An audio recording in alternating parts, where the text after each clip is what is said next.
Hey there everyone, welcome back to another video. Today we're going to look at sequence words, or some people call them linking words. So why do we use sequence words? We use them to make clear instructions. We use them to signal events in a story. We also use it to signal a beginning, a middle, and the end of a story. We can use sequence words when we're talking in a formal situation, such as when you're talking to your colleagues, when you're giving a presentation, or you're in a meeting. But the most common way to use sequence words is in writing. We use them in university papers. If you're going to do an IELTS exam or a TOEFL exam, you need to be using these sequence words to show that you have an advanced level of English. The great thing about sequence words is that you don't have to think about the grammar. You just say the sequence word and you continue with your sentence. There's no need to memorize different grammar structures when you're using these sequence words. Just put the sequence word and your sentence. Well, let's get looking at all of the sequence words.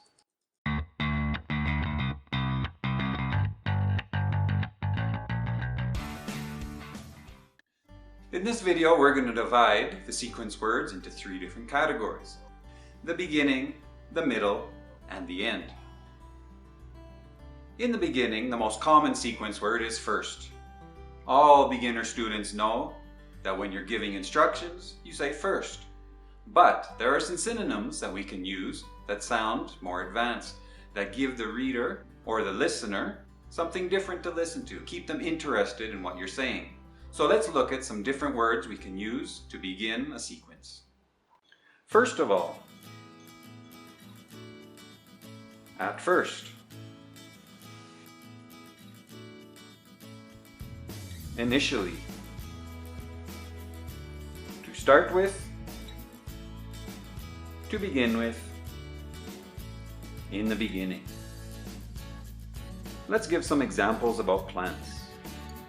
I have lots of plants in my garden. I like working with them, so let's listen to some sequences using plants.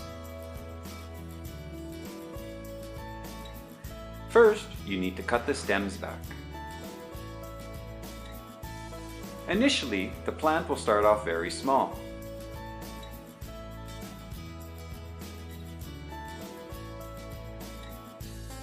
At first, there won't be any flowers. To start with, you need some good soil. To begin with, you need to mark off the area for your plants. In the beginning, it will look like it's not very full. In the middle part of the sequence, we have lots of sequence words that are common in the beginner's classes, such as then, next, later, or after that. We also have other words that are more advanced that you can use. Afterwards, at this point, meanwhile, during this time, or subsequently. Let's continue with the plants to have more sequences.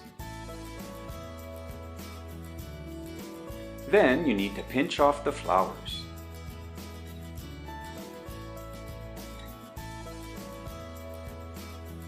Next, you clean up all the leaves. Later, the plant will grow really big. After that, you dig a big hole.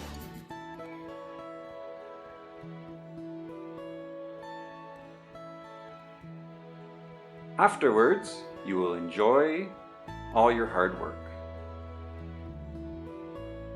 At this point, you need to water it thoroughly.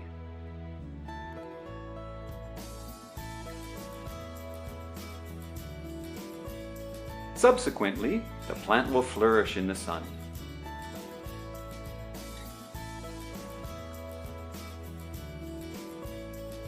Meanwhile, throw some fertilizer in there. During this time, it will appear that it's not growing too much. The final part of the sequence When you're in a beginner's class, they usually just say finally. This works, but obviously there's some more words that you can also use, such as eventually, in time, in the end, ultimately, or lastly. And to finish the plant theme, finally sit back, relax, and enjoy your garden. Eventually, it will grow so big that you'll have to cut it down.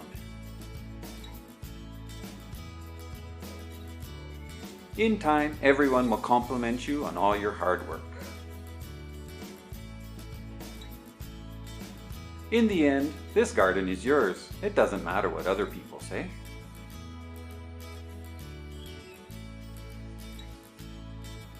Ultimately, you won't have to water it anymore.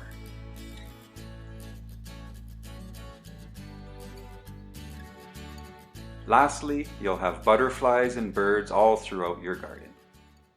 So sequence words are very important. They help keep order in your story. Use these different ones because the reader or the listener don't want to be hearing all the time in all of your stories. First, then, next, finally. Give some variety. Use some synonyms to help you sound even smarter than you already are.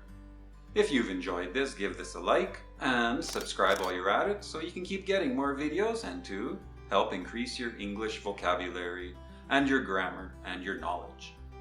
For ESL Success, I'm Kevin and I'll see you next time.